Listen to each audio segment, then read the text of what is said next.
So today we're talking about your first time traveling to Europe. I'm going to be giving you some tips and talking about a bit of information and advice that should help your trip go more smoothly. These are all things that I kind of learned about and had to maneuver and navigate on my first trip to Europe. So hopefully knowing some of these things can help cut down on some confusions or even questions you may have while you're traveling.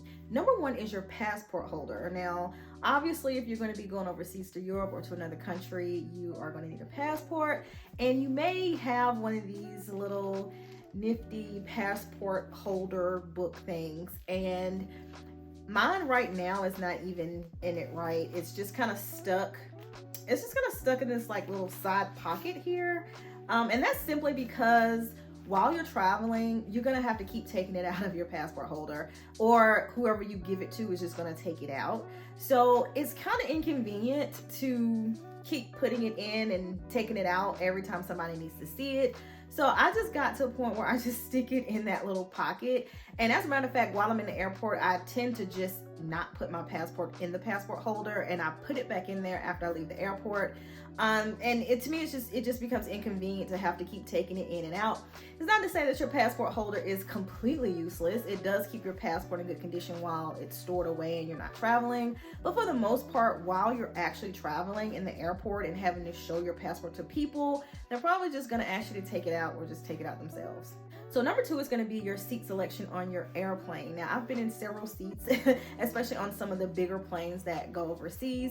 And for me, I found the best and most comfortable and roomiest seat is going to be in the middle of the plane aisle seat.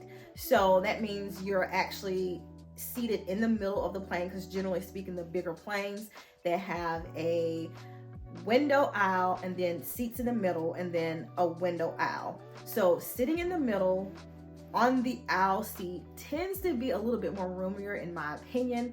I'm not really sure why, but it seems like sitting in the aisle next to a window seat, it seems like the room is a little bit more restricted than sitting in the middle in the aisle. So to me, in my opinion, that's going to be the most comfortable seat on one of those bigger planes. Number three is your carry-on. Now, people will probably totally disagree with this, but I do not use my carry-on to pack more stuff. Actually, whenever I travel domestically within the United States, I actually don't even bring a carry-on.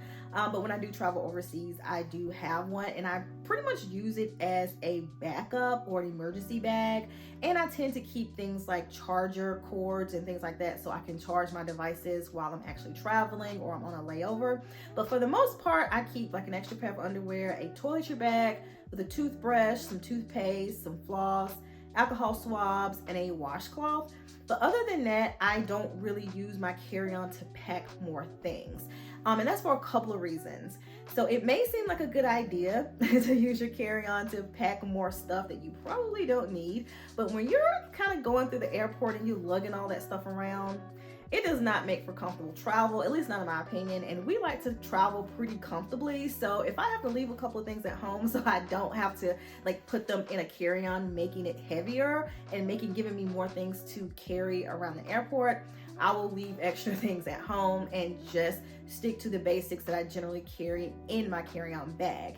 Now, the second reason is if your aircraft runs out of overhead space and you packed a really big carry-on or like one of those like smaller suitcases, you're gonna have to check that. So if you do experience a delay or a longer layover or something like that, you're not gonna have the things that you need. And I've never had any issues, like if the aircraft did run out of overhead space, I never had any issues bringing my carry-on bag with me just because it fit under the seat in front of me.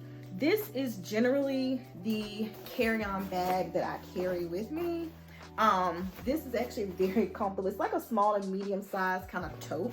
Anything like this that kind of collapses and can kind of fold like this.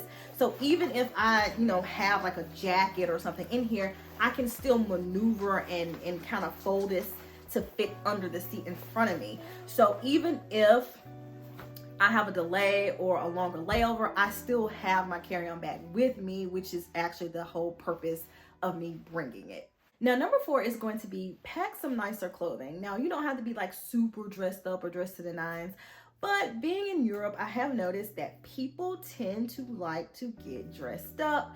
and they like to be dressed when they're out and about. I know here in the States, we tend to be a lot more casual when we're going places. They don't wear like sweatsuits or sweatpants. Like, it's very rare that you see someone kind of in athletic wear at a restaurant. You just don't really see that as much, especially the ladies. Like, the women there, they're wearing dresses and sandals. Not a lot of like kind of casual lounge wear or sweatpants and things like that. So if you kind of want to fit in and be in the vibe of the country you're in, you may want to bring some nicer clothing and not traditionally what Americans may consider comfortable travel clothes. Okay, so next we're going to talk about a few tips for when you actually get to your destination. So number 5 is going to be Google Translate. So if you're going to be going to a country where you don't speak the language or you're not familiar, Google Translate is going to be your bestest friend. I recently went on a trip to northern Spain, and wasn't a very touristy area, so very few people spoke any English. I know in Madrid and Barcelona, we ran into more people that understood what we were saying and did speak English pretty well. But in northern Spain, in the city that we were in, it wasn't very common to find people who spoke English. So I found myself learning how to use Google Translate kind of on the spot. And I was very pleasantly surprised that Google Translate had a lot of features I had no idea it had. Prior to going to Spain, I just thought Google Translate was a way for me to type in words and get a translation, but there are a lot of other features that you can use to help you communicate with people there, and also learn how to say different phrases that you may be saying often, like, you know, I need to pay, or can I get the check, and things like that. So definitely get familiar with Google Translate, because it will be your best friend, especially if you do not speak the language of the country you'll be in. Number 6 is transportation. You definitely want to get familiar with transportation and how you're going to be getting around when you get to your destination.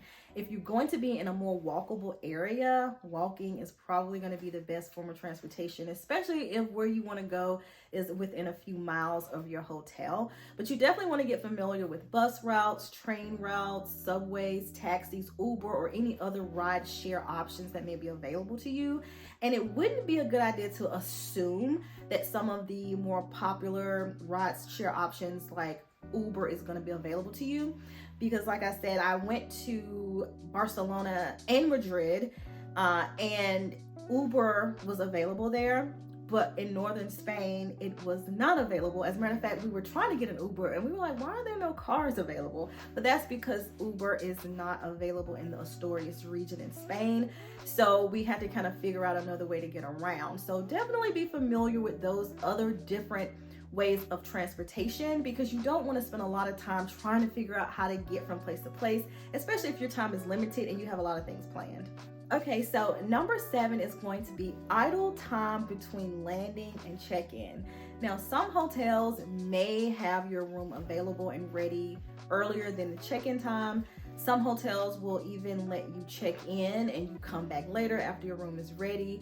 But if you know there's going to be a good amount of time between landing and your check-in time, you may want to find something to do or predetermine what you're going to do in that idle time.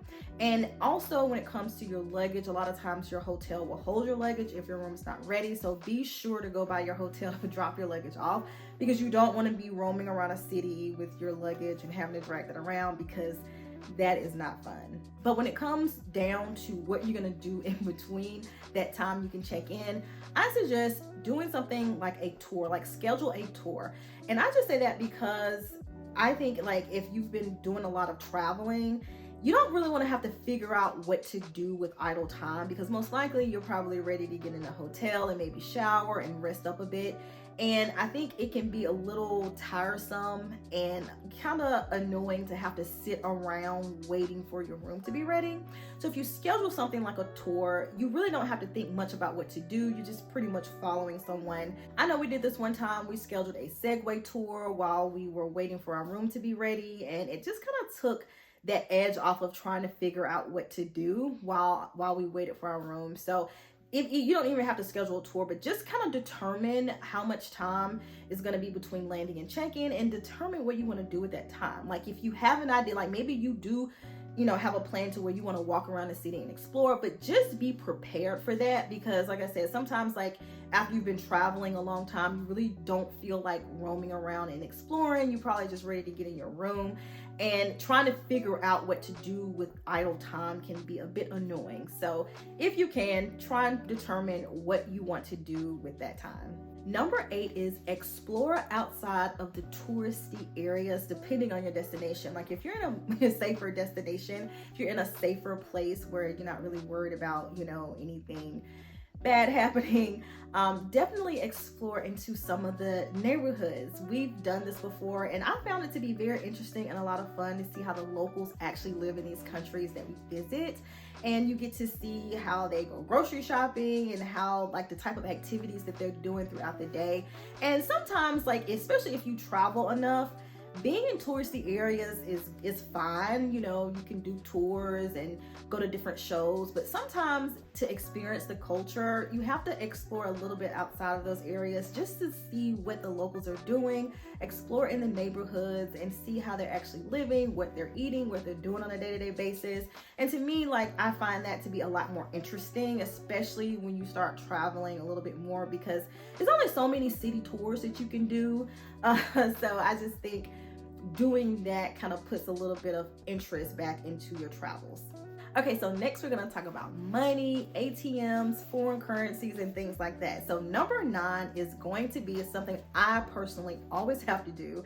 I have to always alert my bank that I'm going to be traveling overseas, because if I don't, they will flag purchases and they will decline them. Like my bank is very strict. They have literally declined purchases because I was at a place that I had never bought something at before. And I'm calling and they're like, oh yeah, we flagged that because that place didn't look familiar. You've never been there before. So you saying this place is okay? I'm like, yeah, it's fine. They flagged my phone bill. After I pay my phone bill, they flagged that. Like they be flagging everything. So I always have to let them know whenever I'm going to be traveling overseas, so they can put a travel notice on my account so they'll know I'm traveling through these countries and it's okay. It's me using my card. So you may not have a strict bank, and I know not all banks and credit card companies require this, but if you're unsure, it's always a good idea to call just in case, so you can put a travel notice and let them know you'll be out of the country. Number 10 is know the foreign exchange rate. So this will let you know what $1 is equal to whatever foreign currency you'll be using. This is very important because you'll have an idea of how much money you're actually spending in the US dollars. So if you don't know, you could definitely spend more than you anticipated, or you can actually spend less. So I guess spending less would be good, but you definitely want to be familiar with what the current exchange rate is. Okay, number 11 is ATMs. So you definitely want to stay away from ATMs in airports and like train stations and places like that. You probably also want to stay away from those little currency exchange centers in airports. They're just not going to give you, the better rates, and they're probably going to have higher fees associated with exchanging your money. It's probably going to be a better option to just go to an ATM out in the city that you'll be visiting. You'll probably have lower fees and better exchange rates. You also possibly have the option to exchange your money before you leave. My boyfriend's done this before, where he actually exchanged his money at his local bank and traveled overseas with his foreign currency. And that's probably also going to be a better option when it comes to fees and things like that. So just make sure when you are using ATMs that you're probably just using the ones the locals would use, and not some associated with like airports, train stations, and like private businesses. Okay, so my last tip when it comes to money and foreign currency is whenever you use your bank card or your debit card overseas, you're gonna have the option to pick from your home currency. It'll be USD for me, and the foreign currency, which we can just say euro. You want to pick euro or the foreign currency that you're using. That's simply because when you pick euro, your bank will do the conversion for you, and you're most likely to get better fees and a better conversion rate than if you pick USD. If you pick USD, the bank that business banks with will do the conversion, and you're probably just going to have higher fees that way. I literally was just using them interchangeably. until I kind of researched and figured out what it actually meant. And I honestly didn't see a huge difference in the amount that I paid. But if you are wanting to get the better rate and pay lower fees, pick the foreign currency and allow your bank to do the conversion for you. Therefore, you'll most likely get better rates. Okay, so those are all of my tips and advice for your first time traveling to Europe. These are all things I ran into myself. So hopefully I've answered some questions you may run into, or hopefully some of these tips and information can cut down on any confusion that you may have on your travels. Thank you so much for watching, and I'll see you in my next one.